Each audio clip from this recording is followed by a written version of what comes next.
এমন দেশটি কোথাও খুঁজে পাবে না কো তুমি,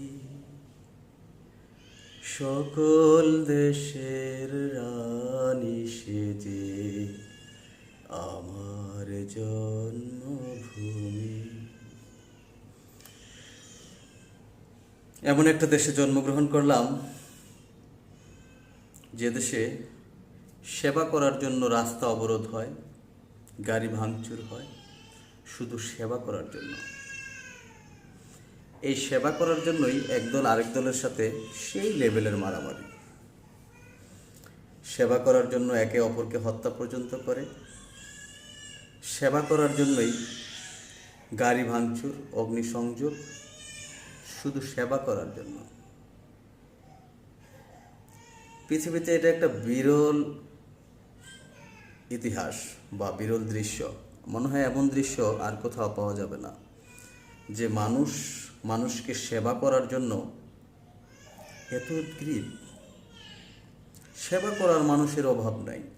রাস্তায় হাজার হাজার শুভেচ্ছার সাইনবোর্ড আর প্লাকার্ড। অমুক ভাইয়ের তমুক ভাইয়ের শুভেচ্ছা নিন, অমুক ভাইয়ের সালাম নিন, তমুক ভাইয়ের সালাম নিন। শুভেচ্ছা, শুভেচ্ছা আর শুভেচ্ছা। বুঝলেন কিছু? তো এদেশে সেবকের অভাব নাই, শুধু সেবা নেওয়ার মানুষের অভাব। এরা কাদেরকে সেবা দিচ্ছে আর কারা সেবা নিচ্ছে তাই আজ পর্যন্ত দেখলাম না। শুধু সেবা আর সেবা, সবাই খালি সেবাই করে।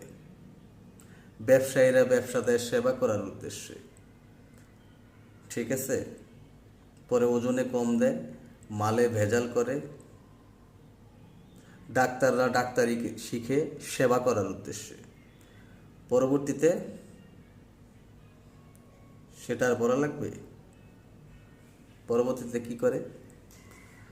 ডাক্তার রুগীকে রুগী মনে করে না, মনে করে খদ্দের কাস্টমার আসছে। এই হলো আমাদের দেশের সেবার চিত্র। তো আপনিও কি এমন সেবা করতে চান? কমেন্টে বলে যাবেন।